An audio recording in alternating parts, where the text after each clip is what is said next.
परिमेय संख्या है।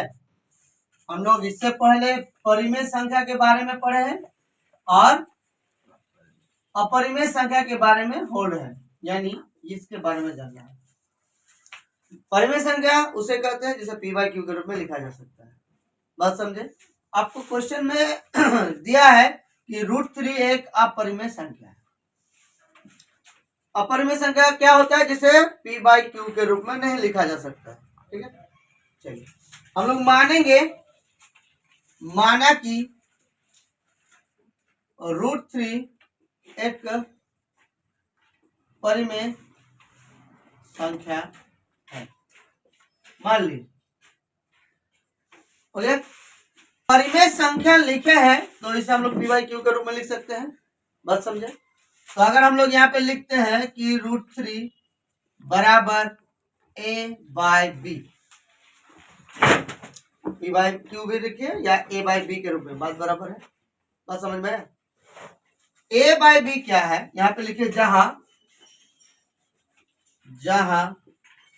a तथा b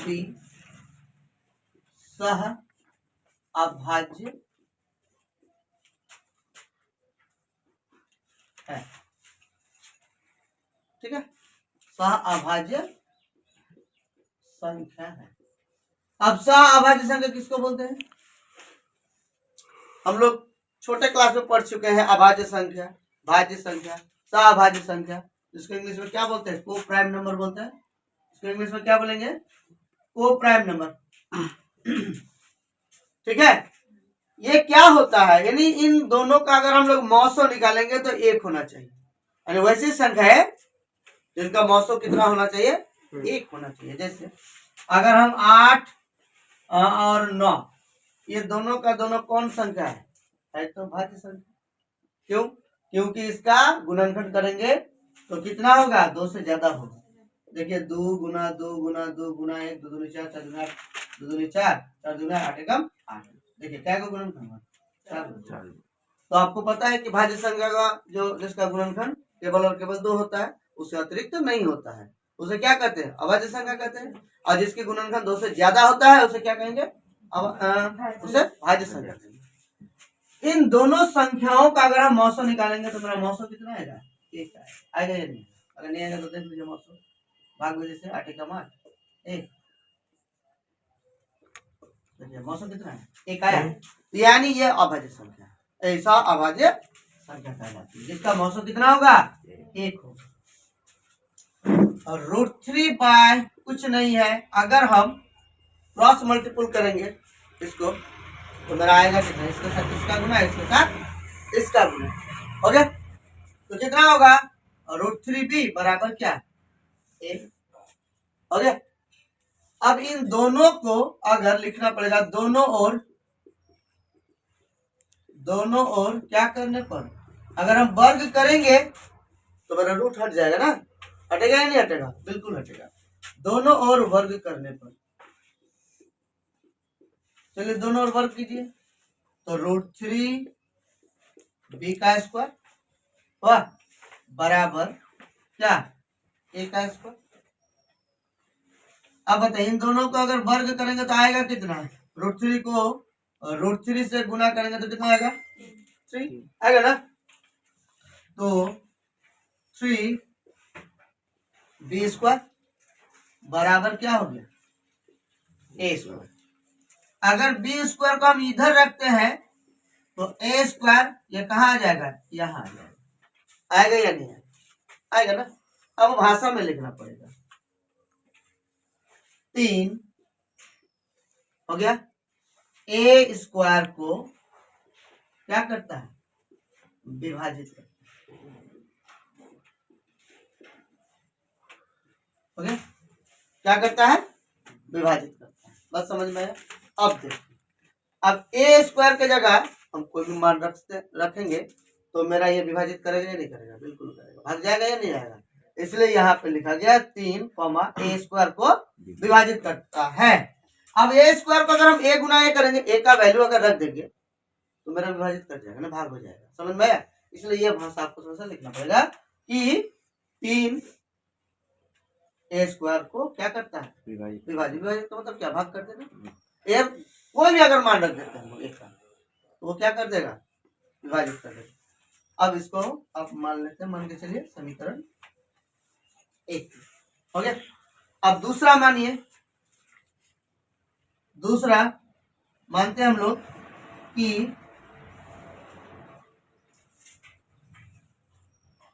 a/3 बराबर c, इसको मान लेते हैं। ठीक है, क्या मान लिए? a/3 बराबर c मान लिए। बस समझे? पहला माने इठो, क्या माने थे? √3 क्या है? एक परिमेय संख्या है, √3 बटा a बटा b माने थे। अब क्या मान लिए? a/3 बराबर c मान लिए। बात क्लियर? चलिए, अगर इसको हम लोग मानेंगे तो आएगा क्या? मेरा आएगा कुछ नहीं, मैंने क्या है? 1 है। तो a इसके साथ इसका गुना करेंगे तो क्या होगा? 3c होगा। होगा या नहीं होगा? बिल्कुल होगा ना। अगर हम इनको वर्ग करेंगे दोनों ओर, फिर वर्ग करने पर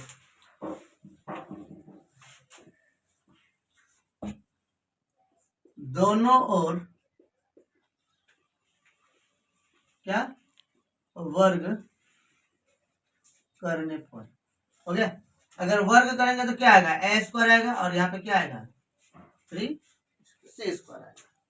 अब एक बात बताइए, यहाँ पे आप a के जगह क्या है? a बराबर वैल्यू क्या है? a बराबर क्या है वैल्यू?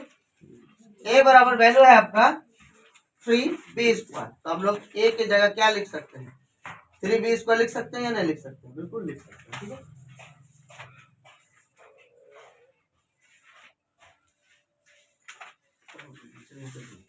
वैल्यू है ना, यहाँ जो हम लोग a बराबर 3c निकाले हैं, यही वाला वैल्यू तो हम समीकरण 1 में पुट करेंगे। बस समझे?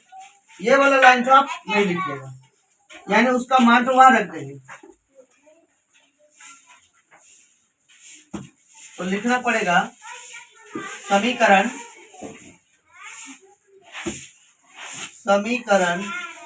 1 में a का मान रखने पर, मान रखने पर समीकरण ए में क्या है? 3b स्क्वायर है, बराबर क्या था? a square. a का वैल्यू आपका क्या है? 3c का स्क्वायर, सही है।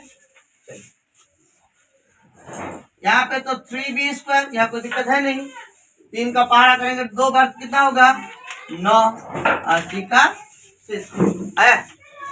अब देखिए, यहाँ अगर हम लोग b स्क्वायर को यहाँ रखते हैं और 9c स्क्वायर बटे में कितना है? अब बताइए कितना आया? 3 तिया 9, यानी क्या आ गया? 3c स्क्वायर आ गया। आया या नहीं आया? अब देखिए, अगर हम 3c स्क्वायर को इधर लेके आते हैं और b स्क्वायर को उधर लेके जाते हैं, बस समझे? तो आएगा क्या? c स्क्वायर बराबर b स्क्वायर बाय कितना आ गया? वहां पर भी आया था b स्क्वायर बराबर a स्क्वायर बाय कितना? 3 आया था।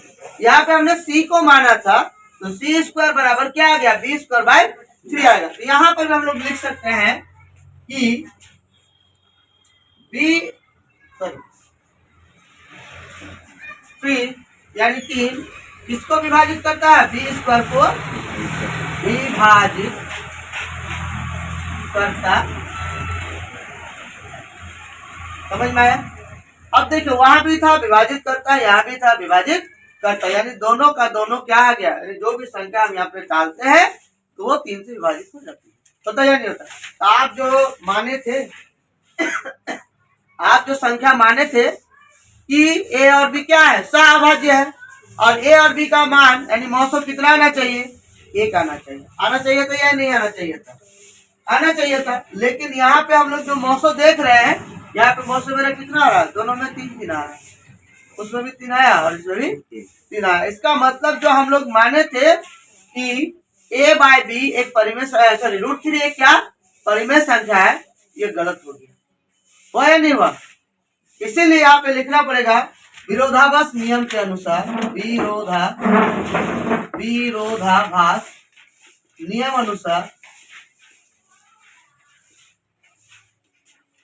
अनुसार क्या कि विरोधाभास नियम के अनुसार √3 क्या है, एक अपरिमेय संख्या, यानी गलत मान लिया हम लोग। जो हमने माना था √3 एक परिमेय संख्या है, लेकिन यहाँ पे तो √3 परिमेय संख्या नहीं आएगा। क्यों? क्योंकि मौसम कितना आ रहा है, दोनों का 3 आ रहा है। तो जब मौसम 3 आ रहा है तो मेरा सहभाज्य संख्या नहीं है। जब नहीं है तो विरोधाभास नियम के अनुसार ये क्या है, एक अपरिमेय संख्या है। समझ में आया? कि ग्राफीय विधि से इसको हल करना है। एक्स और वाई का मान निकालना होगा, ठीक है। यहाँ पे एक्स और यहाँ पे वाई, यहाँ पे एक्स यहाँ पे वाई, और आपको बोल दिया है कि क्या निकालिए, ग्राफीय विधि से। हम लोग पढ़ चुके हैं कौन कौन सा विधि, एक विलोपन विधि पढ़े हैं, प्रतिस्थापन विधि पढ़े हैं, और एक अभी देख रहे हैं कि ग्राफीय विधि से। ग्राफ के माध्यम से आपको जहाँ तो एक ही बिंदु पर दो रेखा मिल जाएगा, वही और एक समय का मान निकल जाएगा। समझ में आया? देखते हैं हम लोग। अच्छा, यहाँ पे थोड़ा सा सजा के लिख सकते हैं 2x + y = 6, देख सकते हैं ना। -6 को उधर ढकेल दिए तो प्लस हो गया। यहाँ पर वही काम कर सकते हैं, 2x - y = 2 हो गया। पहला समीकरण 1 से लेते हैं। समीकरण 1 से 2x + y = 6, 2x तो अगर हम उधर धकेलेंगे, देखिए क्यों धकेलना पता है, देखिए आपको हम बताएं शॉर्टकट लिए। y को अगर हम इधर रखेंगे x उधर चला जाएगा, तो यहाँ पे भाग का सिस्टम नहीं आएगा, सिर्फ गुना का सिस्टम है। क्यों? क्योंकि x के साथ गुना कितना है, 2। अगर हम 2x को यहाँ रखते हैं, y को उधर धकेलेंगे, तो x का जो वैल्यू आएगा वो बटा 2 में चला जाएगा, बटा में जाएगा 2, झमेला भाग देना पड़ेगा। इसलिए आप y को यहाँ रखिए और +2x को उधर धकेलिए, तो क्या होगा, पक्षांतर करेंगे तो -2x होगा। अब इसको समीकरण देखिए 1y 2y, तो यहाँ पे लिख दिए। अब तो ये समीकरण में रख सकते हैं, कोई दिक्कत नहीं होगा। चलिए एक घर बनाते हैं, मैक्सिमम क्यों वैल्यू निकालिए, ज्यादा नहीं। यहाँ पे लिखे x, यहाँ पे लिखे y। एक बात बताइए, हमने क्या यहाँ पे निकाला, y निकाला, क्या निकाला है, y। तो हमको किसका वैल्यू पुट करना पड़ेगा, y का या x का? किसका वैल्यू पुट करना पड़ेगा, x का वैल्यू रखेंगे तो y अपने आप निकल जाएगा। अगर हम x का मान कितना रखते हैं, 0, तो यहाँ पे मान लीजिए गुना 0, x गुना किसके साथ है, 2। हमने, आप कोई भी मान सकते हैं, ऐसा नहीं है कि आप 0 ही मानिएगा। आप 1 मानिए, 2 मानिए, 3 मानिए, वो आपके ऊपर डिपेंड करता है। अगर आप 1 मानोगे तो 1 माने तो 2 1 कम 2, और 6 से 2 घटाएंगे तो कितना आएगा, 4। तो y बराबर कितना है, 4। अगर आप यहाँ पे क्या माने हो, 0, तो अगर 0 माने हैं हम, तो x का मान 0 दिए तो 2 0 0 या 2 0 0 और 0, यानी 6 से 0 घटाएंगे तो कितना आएगा, 6 ही आएगा। समझ में आया बात? बनाने का जरूरत है नहीं, 6 निकल गया y का मान। लाइन समझ में आया? हमने माना कितना, 0। किसका मान, यहाँ पे x है इसलिए x माने। चले x का मान आप अगर कितना रखोगे, 2। हमने x का मान 2 रखा, तो यहाँ पे कितना हो गया, 2। बताइए 2 दूना 4, 6 से कितना घटाएंगे, 4। बताइए y का मान कितना आ रहा है, 2 आ रहा है ना। यहाँ पे 2। समझ में आया या नहीं आया? एक वाला निकल गया, दूसरा वाला है यहाँ पे समीकरण 2 से वही क्रियाक्रम। समीकरण 2 में क्या है, 2x - y बराबर कितना है, बराबर 2। तो यहाँ पे अगर -y रखेंगे तो 2, ये प्लस उधर गया तो माइनस आया ना। अभी इसको माइनस से मिलाने दीजिए, समीकरण नंबर कितना हो गया, 4। अच्छा, यहाँ पे अगर एक घर और बनाते हैं इनका, यहाँ पे x, यहाँ पे वाई। चलिए यहाँ पे क्या है एक्स, एक्स का मान अगर हम कहाँ रखेंगे 0, एक्स 0 हो गया, ये तो पूरा 0, तो वाई का मान कितना 2। लेकिन यहाँ पे क्या है माइनस, तो माइनस उधर चल जाएगा तो कितना होगा माइनस। समझ में? अगर इस माइनस का यही खेला करते ना तो लंबा होता, तो डायरेक्ट अगर एक्स का मान आप अगर कितना रखते हो 1 रखिए तो कितना आ गया 2 माइनस काटा कुटी क्या आ गया, और वाई का मान क्या अगर माइनस को उधर लेके जाएंगे 0 तो ना माइनस में होता ना प्लस में होता, इसलिए क्या हुआ 2 मान चाहिए तो आपको 2 मान निकल गए। अब हम लोग क्या बोला था कि ग्राफीय विधि से उसको हल करना, यह ना बोला है। आपका जो बिंदु आया क्या क्या बिंदु आया, पहला आपका निर्देशन बिंदु आ गया एक 0 और दूसरा यानी एक्स का मान 0 वाई का मान 6। अब समझे, यानी भूत 0 कोटि 6। एक्स को क्या बोलते हैं ग्राफ से अगर हम बनाएंगे तो ग्राफ ऐसे ना बनाते हैं, यहाँ पे क्या लिखते हैं 0, यहाँ पे लिखेंगे 1, यहाँ पे क्या लिखेंगे 1 2 3 4 5 6, ये हो गया एक्स अक्ष। इधर हो गया -1 -2 -3 -4 -5, ऐसी ज्यादा नहीं और जाने ही नहीं। आपको वाई का मान कितना है -2 और एक्स का मान इधर 0 है, माइनस में है ही नहीं, इधर बढ़ाने से भी कोई फायदा है नहीं। वाई का मान देखिए तो हाईएस्ट कितना है 6, हाईएस्ट कितना है 6, तो यहाँ पे 1, यहाँ पे 2, यहाँ पे 3, यहाँ पे 4, यहाँ पे 5, यहाँ पे 6, यहाँ पे हो गया वाई। इधर हो गया -1 -2 -3 -4, यहाँ पे वाई डैश, यहाँ पे एक्स डैश। पहला निर्देशन बिंदु क्या है आपके पास x0 y6, यानी x0 y6, कहाँ पे y है यहाँ पे, यानी यहाँ हो गया 0 6। समझ में? ये तो हम लोग 8 में पढ़े हैं, 9 में पढ़े हैं, फिर 10 में पढ़ रहे हैं। फिर x का मान 2, बिंदु क्या क्या है 2 और 2, x का मान 2 और y का मान 2, बिंदु कहाँ पड़ रहा है यहाँ पड़ रहा है। यदि दोनों का मान बैठा दे, अब क्या करेंगे सीधा लीजिए, ये समीकरण कौन सा था, ये समीकरण था 2x प्लस वाई बराबर 6। हाँ यहाँ पे क्या लिख सकते हैं 2, 2 हो गया, और अब नीचे लिख देते हैं 2, 2। अब दूसरा आपका जो समीकरण है उसका निर्देशन बिंदु आया है एक 0 और एक -2, यानी x0 y माइनस, यहाँ हो गया, यहाँ पे क्या लिखेंगे 0 माइनस, दूसरा आया है 1 और y का मान 0, यानी x कितना 1, ये हो गया। तो आप देखिए यहाँ से ऐसे करके खींचा जाएगा, यानी सीधा जाएगा, लेकिन हुआ नहीं।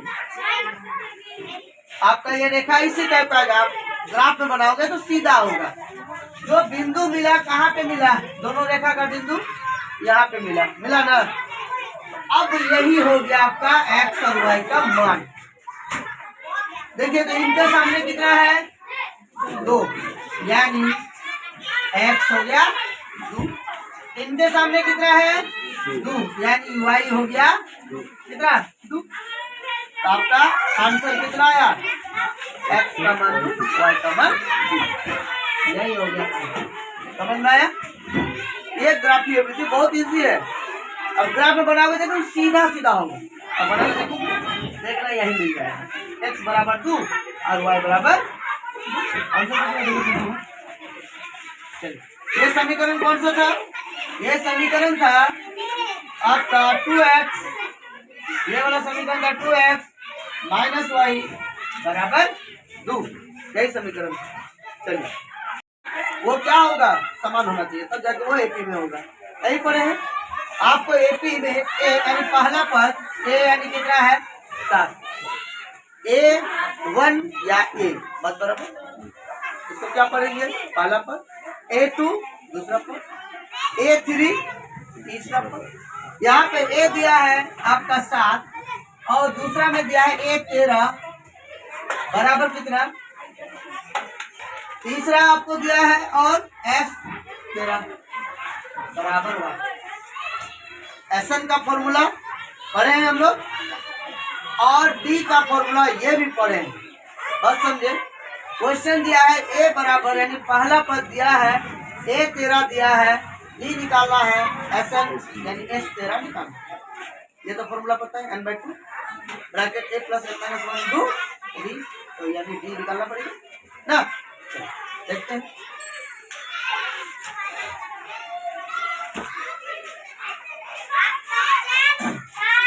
यहाँ पर A13 यानी 13वां पद दिया है ना, तो हम लोग A13 के जगह A प्लस क्या ये लिख सकते हैं, एक और लिख देते हैं A13 बराबर क्या 35। अब इनके जगह A प्लस 12D बराबर कितना, कुछ नहीं किया है, सिर्फ इनको चेंज किया। इसका हम लोग आता है ना फॉर्मूला, 13वां पद दिया तो A प्लस 12D करेंगे, 10वां पद दिया है तो A प्लस 9D करेंगे, 50वां पद है तो A प्लस 49D करेंगे। आप बताइए A है, अब A का मान देखिए यहाँ A यहाँ पे है, यहाँ अगर बैठा देंगे तो D का मान निकल जाएगा, निकलेगा ना। तो यहाँ पे समीकरण 1 मान लीजिए, बार बार लिखने की जरूरत नहीं है मैडम। A का मान बैठाएंगे 7 प्लस 12D बराबर में 35, हो गया। चलिए प्लस तो उधर जाएगा तो क्या हो जाएगा माइनस 12D बराबर में कितना घटाएंगे तो 28, इसीलिए D बराबर 28/12 कटेगा, 4 सत्ते 28, 4 तिया 12, यानी D का मान पहला आंसर आपका आया। आया या नहीं आया, D का मान कितना हो गया। चलिए अब हमको निकाला क्या है, SN निकालना। फॉर्मूला क्या होता है, SN का फॉर्मूला n/2 n आता है, उसके बाद bracket 2A plus n minus 1 into D होता है, फॉर्मूला होता है तो क्या होता है formula n/2 bracket 2A plus n minus 1 into D। अब फॉर्मूला बना आपको तो दिया हुआ n का मान कितना 13, यहाँ पे लिखेंगे S13 और 13/2 हुआ ब्रैकेट 2 A का मान 7 गुना 7 प्लस n माइनस 1 यानी 13 माइनस 1 गुना D कितना है, D है आपका 7/3 हो गया। तो यहाँ तो कुछ कर नहीं सकते आप, क्यों दिया बेटा विषम संख्या इसलिए जाएगा नहीं। हाँ यहाँ 7 गुना 14 देखिए 3 और 1 घटाएंगे तो कितना 12 गुना कितना 7/3, समझ में आ रहा ना। 3 4 12 13/2 14 प्लस 4 और 7 कितना, दोनों के बीच क्या है गुना है, 4 7 28। अब 13/2 गुना दोनों को जोड़ेंगे कितना होगा 42, इसको काटेंगे कितना होगा 21, तो 13 गुना 21 13 गुना 26 260 और 13 273। S13 कितना आ गया 273 और D बराबर कितना आया, D बराबर 7/3। यही हो गया आंसर, आपको निकालने के लिए दिया था D और S13 है। Y अक्ष पर वह बिंदु ज्ञात करना है, यहाँ पे Y अक्ष का बात कर रहा है, यानी ये अगर ग्राफ है ये मेरा X अक्ष, ये आपका Y अक्ष, ठीक है। क्या बोला है कि जो बिंदु 4,6 और -4,3 का समदूरस्थ है, समदूरस्थ तो जब भी वाई एक्स का बात करेगा एक 0, एक्स एक्स का बात करेगा तो वाई 0 हो जाएगा। ये याद रखिएगा, सिंपल सा ट्रिक कि वाई एक्स का बात करेगा तो एक 0 और एक्स अक्ष का बात करेगा तो वाई 0। ठीक, आपको क्या बोला है कि कोई समदूरस्थ है, किनका, इनका और उनका। तो अगर हम प्रतिरोध का मात्रक क्या है, ये अगर हम पी लेते हैं, ठीक है, और ये मेरा ए, इन्हीं के बीच समदूरस्थ है ये, और समदूरस्थ का मतलब समान समान दूर पर स्थित कोई आदमी खड़ा, समझ में आया। तो ए बिंदु आपका कितना है, ए है आपका 4 और दूसरा है आपका 6, हो गया। बी बिंदु कितना है 4, -3, और यहाँ पे अभी हम लोग क्या बोले कि वाई अक्ष अगर रहे तो क्या एक्स अक्ष 0 गुड, और यहाँ पे वाई का मान बोला है ना निकालने के लिए। अब चलिए, ये मेरा एक रेखा हुआ बीच का दूरी, ये एक रेखा, ये बीच का दूरी, यानी यहाँ पे लिख सकते हैं पी ए बराबर।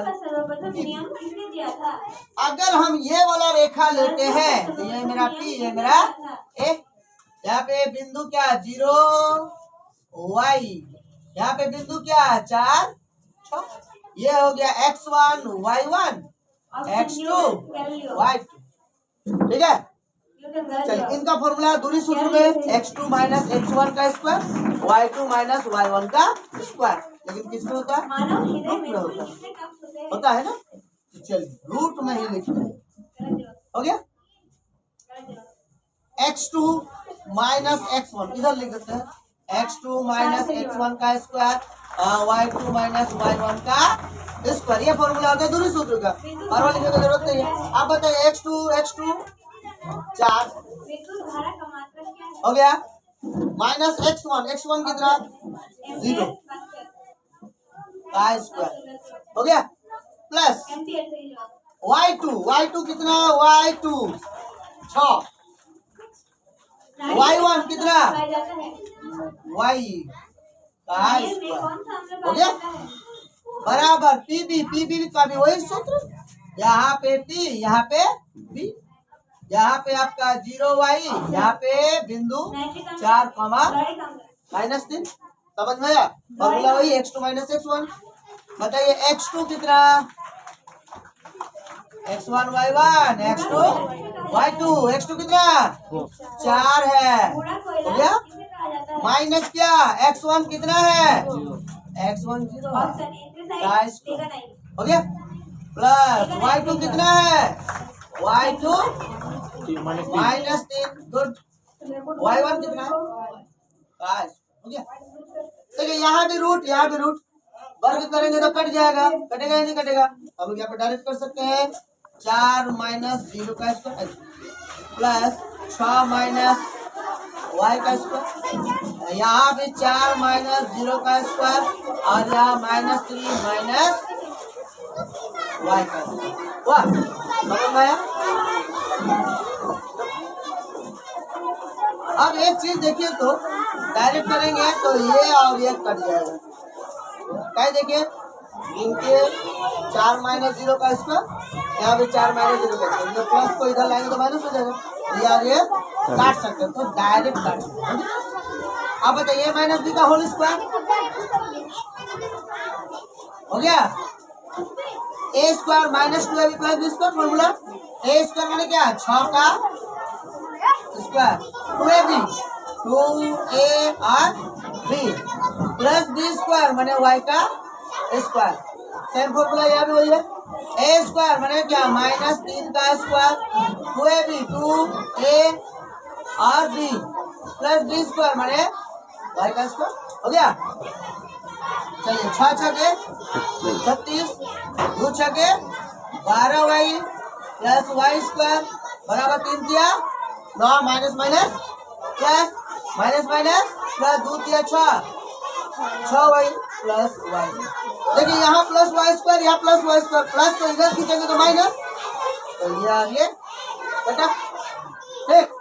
चलिए, यहाँ पे -12y ये +6 को इधर लेके आएंगे तो क्या होगा माइनस, चलिए बराबर ना, ये +36 को उधर खींचेंगे तो क्या होगा माइनस, तो यहाँ दोनों को जोड़ेंगे माइनस माइनस प्लस, तो कितना हो गया 18 वाई, यानी -18 वाई बराबर, इसको घटाएंगे तो कितना होगा 36 से 9 27, इसलिए वाई माइनस, तो ये छोटा है, ये माइनस और ये माइनस कट गया, तो वाई बराबर 27 बटे में कितना 18, 9 या 27, 9 दुगना 18, क्या वाई का मान 3/2 है, वाई बराबर 3/2, हाँ चलिए ठीक है, वाई बराबर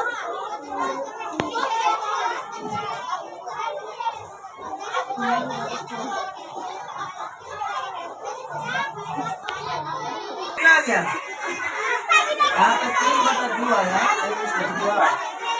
माइनस माइनस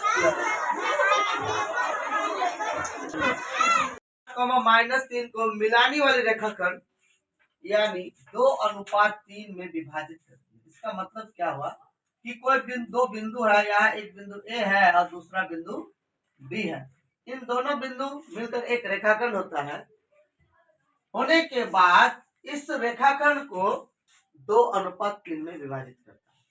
इसका मतलब क्या हुआ कि यहाँ पे कोई एक बिंदु है, इसी बिंदु का आपको निर्देशन निकालना है, समझ में आया, इस रेखाखंड को कितना अनुपात में विभाजित करता है 2:3 में विभाजित करता है, क्लियर। पहला बिंदु -1,7, दूसरा बिंदु 4, -3, इसको हम लोग x1 y1, इसको x2 y2 और अनुपात में जो दिया हुआ रहता है उसको m1 m2 बोलते हैं। यानी इस फिगर से आपको क्या नजर आ रहा है कि जो हम लोग विभाजन सूत्र पढ़े थे ना, फॉर्मूला क्या था m1 x2 m2 x1 by m1 plus m2, ये विभाजन सूत्र है।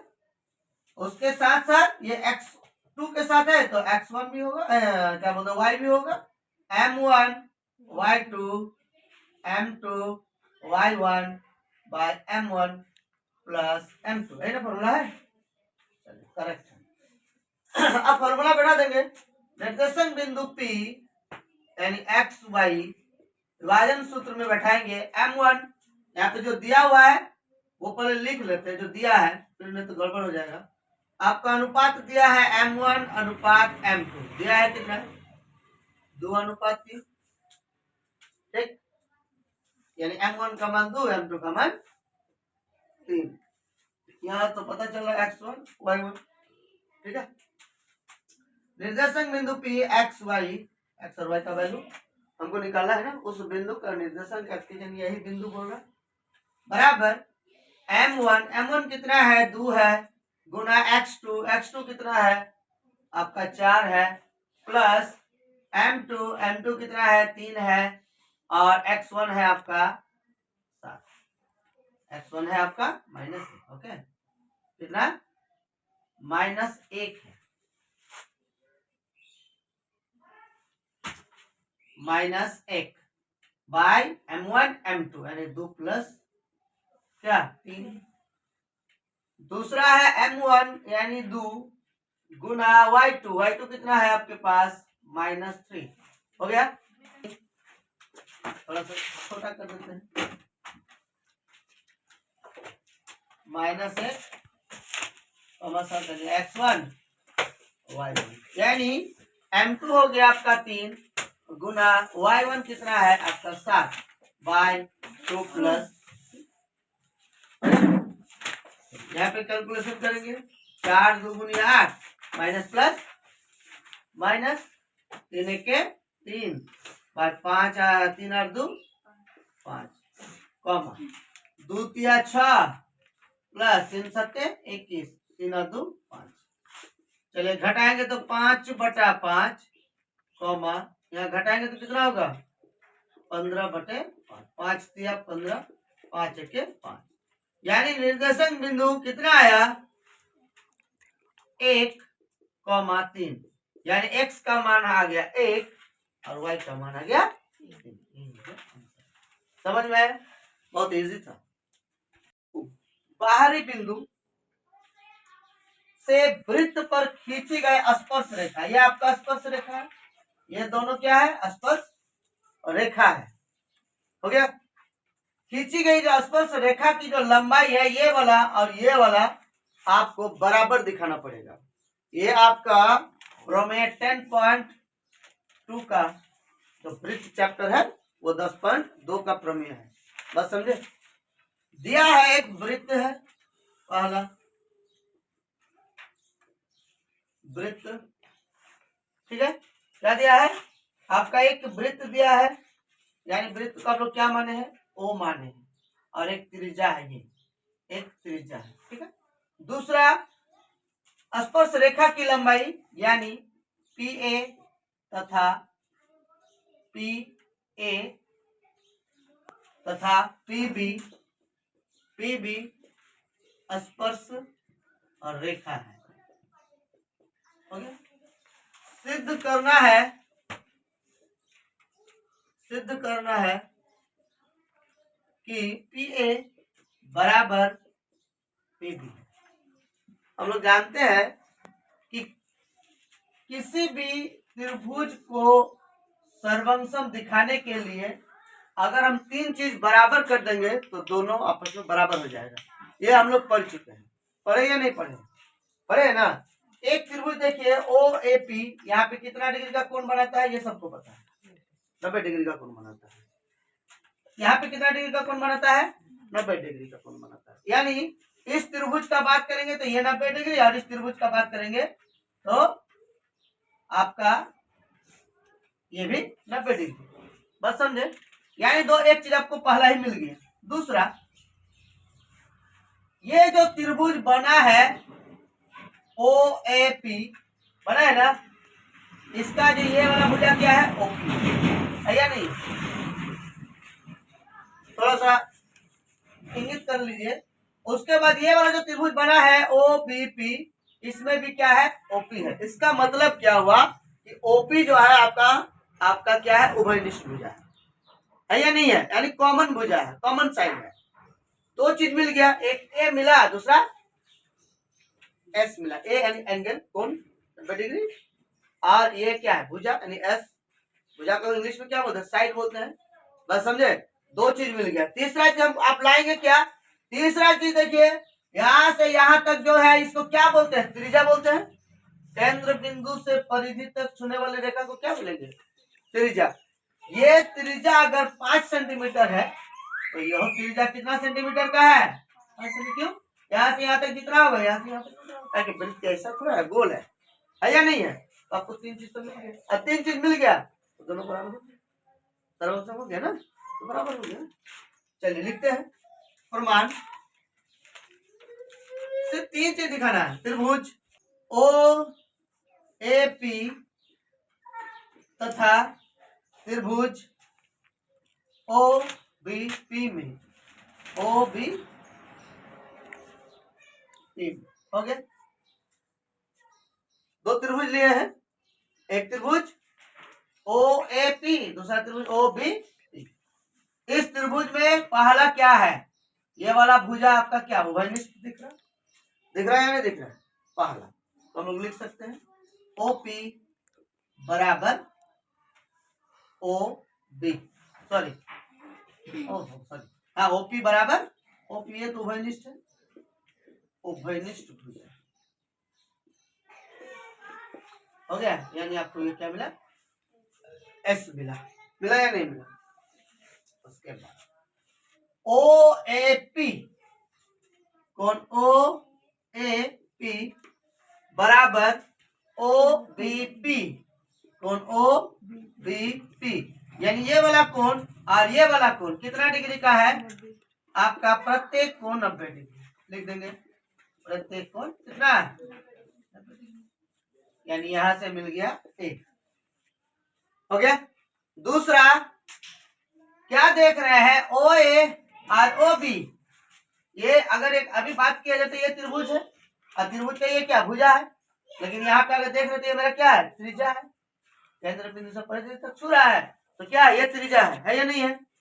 तो हम लोग लिख सकते हैं ओ ए बराबर ओ बी, वृत्त की क्या समान त्रिज्याएं। क्लियर हो गया?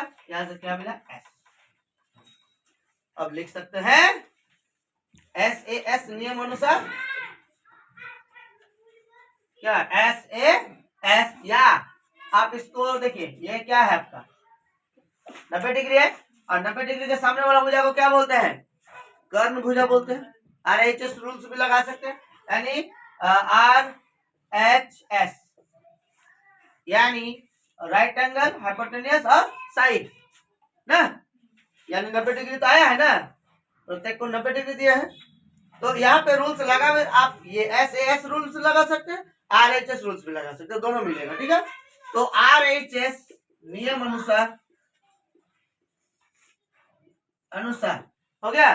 त्रिभुज OAP सर्वम सम त्रिभुज OBP, जब दो त्रिभुज आपस में बराबर हो जाती है तो CPCP नियम के अनुसार PA बराबर PP हो जाएगा, यानी लिखना पड़ेगा CPCP रूल्स के अनुसार। त्रिकोणमिति का क्वेश्चन है 8 पॉइंट, आपका जो अभी सिलेबस कट आउट किया 8.3 का होगा, समझ में आया? प्लस नंबर 45 में है सिद्ध करना है कि cos A by 1 plus sin A plus 1 plus sin A by cos A। ये क्वेश्चन कहाँ का है? सिलेबस कट आउट है 8.3 का क्वेश्चन है ये। ठीक है, क्वेश्चन नंबर 4 का दिया हुआ है वो 1 2 3 4 का। जब भी इस कंडीशन में रहता है तो हम लोग क्या करते हैं? नीचे वाला का लॉस निकालते हैं, निकालते हैं या नहीं निकालते हैं? अगर आपके पास अगर मान लीजिए 3/4 है और 5/7 है तो क्या करते हैं? इन दोनों का लॉस निकालते हैं, 28 होता है, और इससे इसको भाग देते हैं और इसको गुणा करते हैं ना, होता है नियम। इन दोनों का लॉस निकालेंगे तो लॉस तो सेम सेम नहीं है, जिस तरह है उसी तरह गुणा करेंगे। तो कीजिए cos A 1 प्लस क्या sin, ये हो गया आपका लॉस। चलिए लॉसो गुना ये बताइए, बस समझे? लॉसो गुना ये बताइए।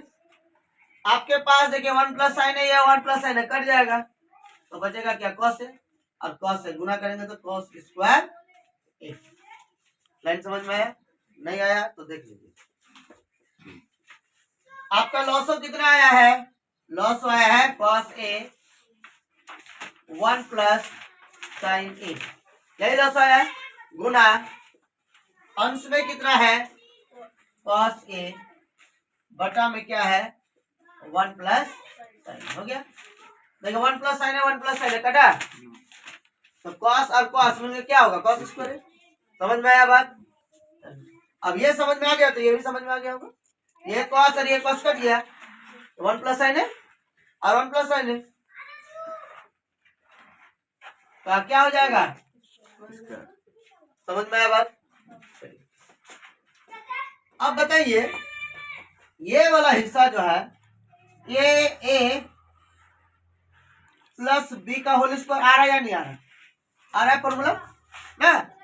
फॉर्मूला क्या होता है? ए स्क्वायर प्लस 2ab और प्लस बी स्क्वायर, यही ना फॉर्मूला होता है। इस फॉर्मूला में इसको बना देंगे, आ जाएगा। तो cos स्क्वायर ए प्लस 1 का स्क्वायर यानी 1 प्लस 2a, ए माने 1, बी माने साइन ए, हो गया, प्लस बी स्क्वायर यानी साइन का स्क्वायर, डायरेक्ट कर दिया, साइन को साइन से गुणा कर दो, साइन स्क्वायर बाय जो है आपके पास cos A 1 plus sine A, हो गया। चलिए यहाँ देखिए फॉर्मूला आप अप्लाई कर सकते हैं, साइन स्क्वायर है, इसके आगे कुछ नहीं बने क्या है? प्लस, तो साइन स्क्वायर ए प्लस कॉस स्क्वायर ए बराबर कितना होता है? 1 होता है, होता है या नहीं होता? फॉर्मूला पढ़े हम लोग। तो इन दोनों का वैल्यू कितना हो गया? 1 प्लस यहाँ पे कितना? 1 प्लस 2 साइन ए बाय क्या दिया है आप? cos A 1 plus sign A। समझ में आया? यानी साइन स्क्वायर ए, और एक बार सुन लीजिए, साइन स्क्वायर ए प्लस कॉस स्क्वायर ए बराबर कितना होता है? फॉर्मूला 1 होता है। इन दोनों का मान हम क्या किए? एक यहाँ पे लिख दिए। हो गया। अब देखिए एक और एक लिख देते हैं यहाँ पे, 2 plus 2 sine A by cos A 1 plus sine A. हो गया। अब इस जगह से कुछ कॉमन निकलेगा। कितना कॉमन निकलेगा? देखिए दोनों में 2 लगा है ना। तो यहाँ से अगर हम 2 कॉमन लेते हैं तो 2 कॉमन हो गया, तो बचा कितना? कुछ नहीं बचा, मैंने 1। और यहाँ से 2 निकल गया तो साइन बटा में क्या होगा? जो आपका दिया है कॉस 1 प्लस साइन ए। हो गया। अब देखिए यहाँ भी 1 प्लस साइन है, यहाँ भी 1 प्लस साइन है, आपका कट जाएगा। बचा क्या? 2 गुना 1 बाय कॉस ए। इसको काटो देखो। अब बताइए 1 बाय कॉस ए बराबर फॉर्मूला होता है सेक ए। यही आपको निकालने के लिए बोला गया था कि ये दोनों बराबर है 2 सेक ए। 1 बाय कॉस बराबर क्या होगा? सेक। और 2 लगा है, 2 लगा दिए, तो आगे आप प्रूफ हो गया आपका PROVED। एक भाग, 2 भाग, 3 भाग, 4। क्लियर? जिसका परिधि आपको दिया है 22 सेंटीमीटर। यानी इस चित्र से, इस क्वेश्चन से आपको परिधि नजर आ रहा है, मतलब कि ये वाला जो गोलाई है इसका दिया हुआ है कितना? 22 सेंटीमीटर। यानी इसी से आपको क्या मिल जाएगा? आर मिल जाएगा। मिलेगा या नहीं मिलेगा? यानी इस वृत्त का चतुर्थांश यानी 4 भाग का 1 भाग का क्षेत्रफल निकालने के लिए बोला गया। समझ में आया? तो चतुर्थांश का क्षेत्रफल आपको पता ही है। वृत्त का जो क्षेत्रफल होता है, यह वाला जो आपका जो त्रिज्याखंड का जो क्षेत्रफल होता है, क्या होता है? थीटा बटा 360 गुना पाई स्क्वायर होता है। पता है नहीं होता? फॉर्मूला भुला गया होंगे पक्का। थीटा बटा, जब 2 वृत्त खींचा है, 2 त्रिज्याएं खींचा जाती है तो इसको क्या बोलते हैं? त्रिज्याखंड बोलते हैं। तो त्रिज्याखंड का क्षेत्रफल क्या होगा? थीटा बटा 360 गुना पाई स्क्वायर। चतुर्थांश बोला है तो 1/4 और थीटा है मतलब 90 डिग्री। समझ में आया? 360 को 4 से भाग देंगे, कितना आएगा? अब आएगा 4×9=36। क्लियर?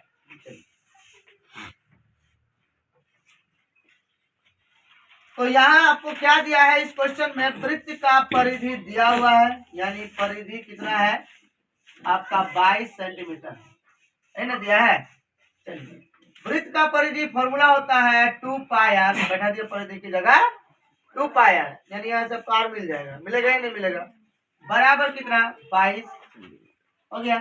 चलिए 2 पाई का मान कितना होता है? 22/7 गुना आर बराबर कितना? 22। यहाँ कुछ नहीं मैंने 1 है, यहाँ भी कुछ नहीं मैंने 1 है, यहाँ भी कुछ नहीं मैंने 1। क्रॉस मल्टीपुल करेंगे तो क्या आएगा? यानी इसके साथ इसका मल्टीप्लाई हो रहा है, तो आर डायरेक्ट कर दिए।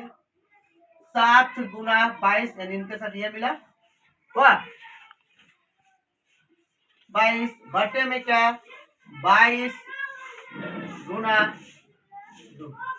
समझ में? एक लाइन में कर दिया।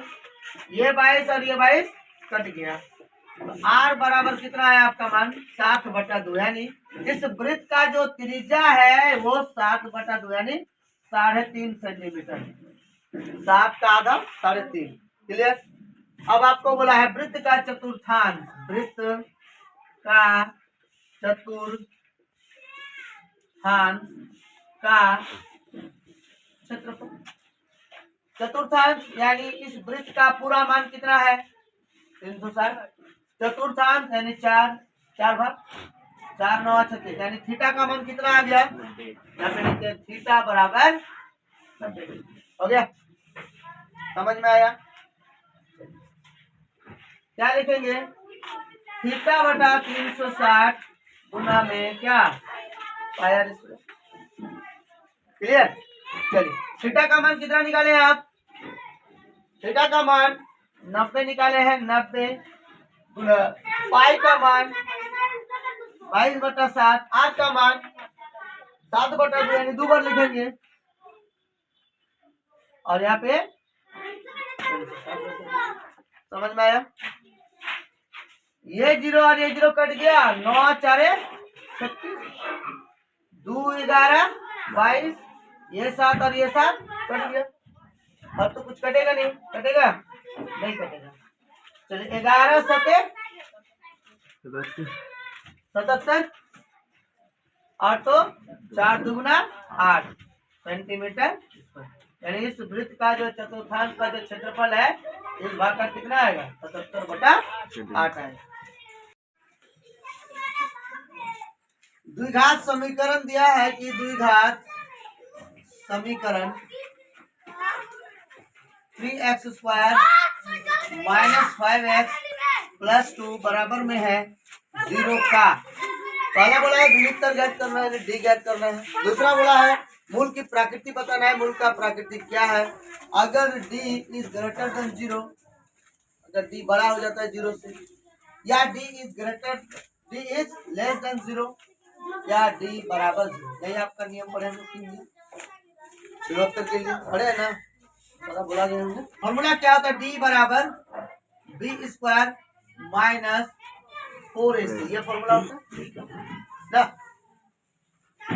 चलिए b², यहाँ पे आपको पहले वैल्यू को लिखना पड़ेगा 0, यानी यहाँ पे छोटा करके लिखना है a बराबर 3, b बराबर -5, c बराबर 2, ax² + bx + c बराबर 0 ना। द्विघात समीकरण का जो फॉर्मूला था, मेन फॉर्मूला क्या था? ax² + bx + c बराबर 0। a का मान 3, b का मान -5, c का मान b² यानी -5 का स्क्वायर, 4a का मान 3, c का मान 5 का स्क्वायर 25, 4 × 12, 12 दूगुना कितना? 12 दूगुना 24, यानी d बराबर कितना है? 1। यानी इसका मतलब कि 0 से बड़ा है, 0 से बड़ा है, इसका मतलब कि मूल प्राकृतिक है ना। d इज ग्रेटर देन क्या? 0, 0 से क्या d बड़ा नहीं आया? d का मान कितना है? 1। अब बताइए 1 बड़ा है किससे? 0 से, तो मूल की प्रकृति है, मूल की प्रकृति है। जब मूल की प्रकृति है तो इसका अस्तित्व हो तो उन्हें ज्ञात करना है, अब मान निकलना पड़ेगा, ठीक है। द्विघाती सूत्र क्या पढ़े थे हम लोग? एक द्विघाती सूत्र क्या पढ़े थे, याद है? किसी को याद है द्विघाती सूत्र? द्विघाती सूत्र प्लस माइनस b² - 4ac/2a, ये होता है फॉर्मूला, ठीक है। -b + -√b² - 4ac/2a, ये किसका सूत्र है? द्विघाती सूत्र है। अब जब भी मिडिल टर्म फैक्टर बनाए हो, जब मध्य पद के गुणनखंड प्रमेय जो है उसके में जब आपका x का मान नहीं निकलता है, तब आप ये सूत्र लगाकर आप आंसर निकाल दो। बात समझ में? अगर हम लोग यहाँ से आंसर निकाल सकते डायरेक्ट, लेकिन नहीं करते। चलिए b का मान कितना है? b का मान है -5, तो यहाँ माइनस है और यहाँ माइनस है, तो माइनस माइनस क्या होगा? प्लस। समझ में आया? यानी -b है, और यहाँ देखिए माइनस है यार, अभी माइनस है, तो माइनस माइनस प्लस हो गया, फिर प्लस माइनस। चलिए d का मान कितना आया है? b² - 4ac, यहाँ पे b² - 4ac है ना, तो b² - 4ac का मान कितना है? 1, तो रूट बनाने का जरूरत नहीं, बाय 2a, a का मान कितना है? 3, तो गुना 3 हो गया। अब बताइए √1 का मान कितना होगा? 1 ही होगा, तो 5 ± 1 बटे में 2 किया, एक बार प्लस के लिए एक बार माइनस के लिए लिखेंगे, प्लस के लिए हो गया। यानी 5 प्लस 1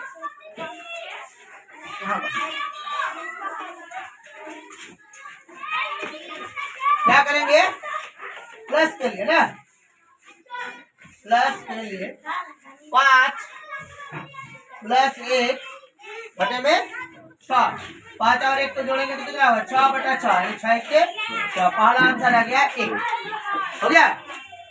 दूसरा माइनस के लिए हो गया 5 माइनस 1 बटे में 6।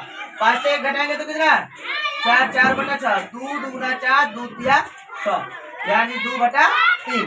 यानी मूल की प्रकृति कितना आ गया आपका? 1 आ गया मूल, सॉरी मूल है 1 आ गया, पहला 1 और दूसरा 2 बटा 3।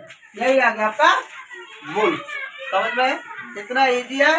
ये बना दीजिएगा, आपको कितना नंबर मिलेगा? 5 नंबर मिलेगा। यहाँ से एक क्वेश्चन मोस्ट आएगा, पक्का आएगा। ये नहीं आएगा मतलब क्या? दूसरा आएगा, दूसरा आएगा तो तीसरा आ सकता है, लेकिन प्रोसेस तो यही रहेगा ना।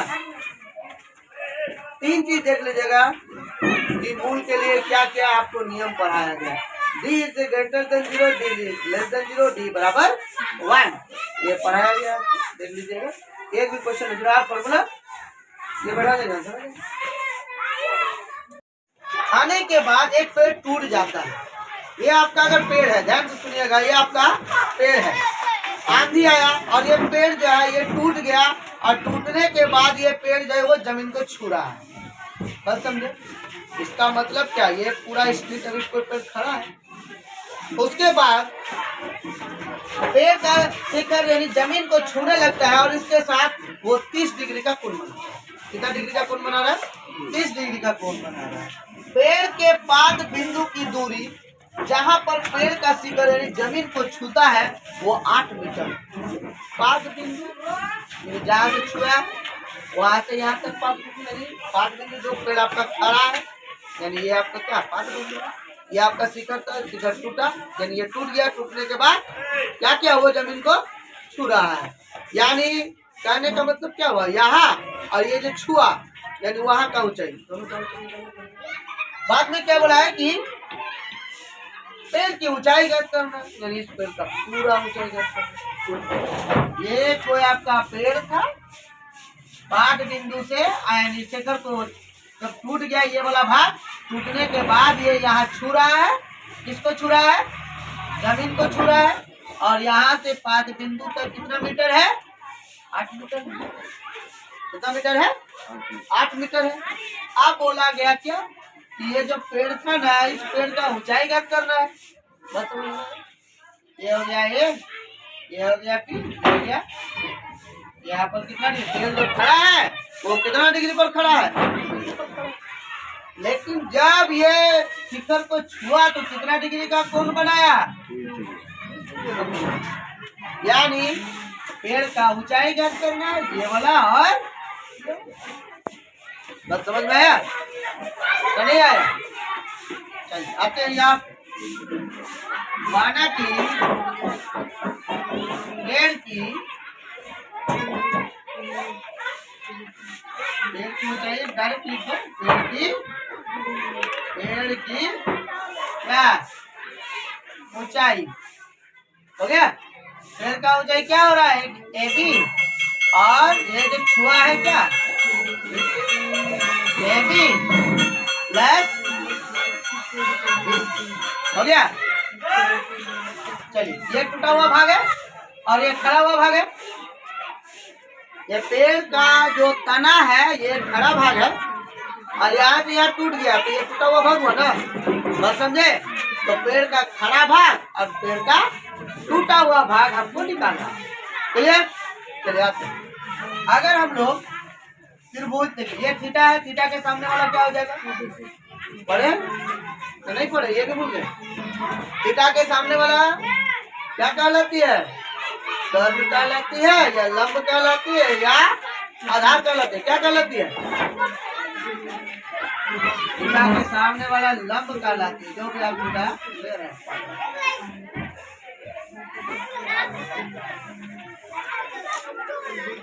चलिए त्रिभुज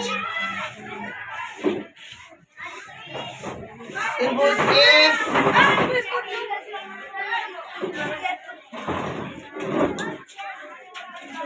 बी ए सी में, त्रिभुज बी ए सी में हो गया। थीटा के सामने क्या हो रहा है? लंब, यानी लिखेंगे लंब यानी क्या? पी। क्या दिया है? आधार यानी पी। पी बाई बी किसका फॉर्मूला में आता है? ये तो पढ़े है ना, P B B H H B. ये साइन, ये कॉस, ये टैन आया। तो इसके सामने क्या लगाएंगे? Tan theta. थीटा का मान कितना? समझ में? टैन थीटा का मान कितना होता है? कितना होता है रे?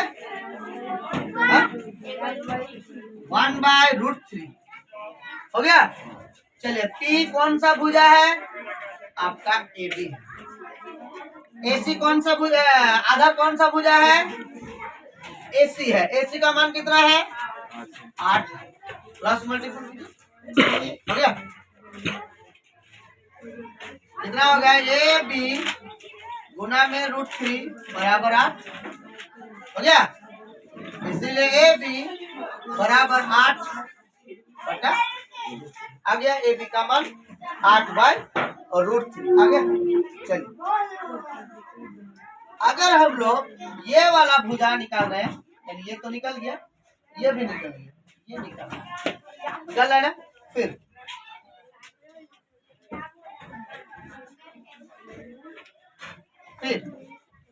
हो गया। यानी ये और ये अगर लेंगे तो मेरा क्या हो रहा है? ये H, ये क्या हो रहा है? B। H/B यहाँ पे नजर नहीं आ रहा। अगर हम लोग P/H करेंगे, P/H, ये तो आ रहा है या नहीं आ रहा? आ रहा। तो P/H करेंगे तो P/H का फॉर्मूला क्या होगा? Sine theta. साइन थीटा का मान कितना होता है? फिर इसी त्रिभुज में BAC में अगर हम ये और ये लेते हैं, ये मेरा क्या है? B और ये मेरा H, यानी अगर हम लोग B/H लेते हैं तो B/H तो मिल रहा है, cos का मिल रहा है ना। तो फिर त्रिभुज BAC में हो गया। ये अगर लेते हैं B और ये लेते हैं आपका H, तो B/H किसका फॉर्मूला? cos। थीटा का मान कितना? चलिए cos 30। cos 30 का मान कितना आता है? √3/2 कितना आता है? √3/2। चलिए B का मान कितना है? 8 और H का मान 4 है। यहाँ पे BC आ रहा है ना, इनके साथ इनका, इनके साथ इनका। चलिए 8 दूना कितना? 16, यानी BC गुना √3 बराबर कितना? 16। तो BC बराबर 16 बटे में, यानी आपको जो चाहिए था पेड़ की ऊंचाई और पेड़ का खड़ा भाग और पेड़ का टूटा हुआ भाग, ये दोनों देखिए आपको मिल गया। मिला? यहाँ AB का मान मिला, यानी खड़ा भाग मिला। यहाँ पे BC मिला, यानी टूटा हुआ भाग मिला। क्वेश्चन में यही बोला था ना, एक पेड़ खड़ा है, आंधी आया, वो पेड़ टूटा। टूटा तो क्या हुआ? जब टूटा तो वो जमीन को छुआ ना, तो जो छुआ वहां से वहां तक का दूरी और जो खड़ा है वहां से वहां तक का दूरी, यानी ऊंचाई, दोनों निकालिए। और पेड़ का ऊंचाई आप बता दीजिए यहाँ पे कितना है। तो पेड़ का ऊंचाई, पेड़ की ऊंचाई क्या लिखे हैं? AB plus BC। AB का मान कितना आया? AB का मान आया 8/√3 और 16/√3 हो गया। चलिए √3 और √3 का अगर लॉसो निकालेंगे तो √3 होगा। ये और ये कटा तो 8, ये और ये कटा तो मतलब कि √3 को √3 से भाग देंगे तो 1 और 1 को गुना करेगा 8 से तो 8 का 8। आप बताइए कितना हुआ 24। आप देखिए यहाँ पे √3 आ गया ना, जब नीचे में √3 रहता तो क्या करते हैं √3/√3 से गुना करते हैं। आप बताइए तो कितना होगा 24 √3 गुना √3 होगा 3 8 है। जब √3 आए तो √3/√3 से गुना करेंगे तो मेरा ये आ जाएगा ना √3 बराबर क्या 3 और काटेंगे तो 3 8 24। यानी आपका जो पेड़ की ऊंचाई जो है आपका कितना आया 8√3 क्या मीटर आया। यही हो गया, समझ में आया? ये आपको जब बना रहे थे उसी टाइम बोले थे क्या है ना, इसको अच्छा से बना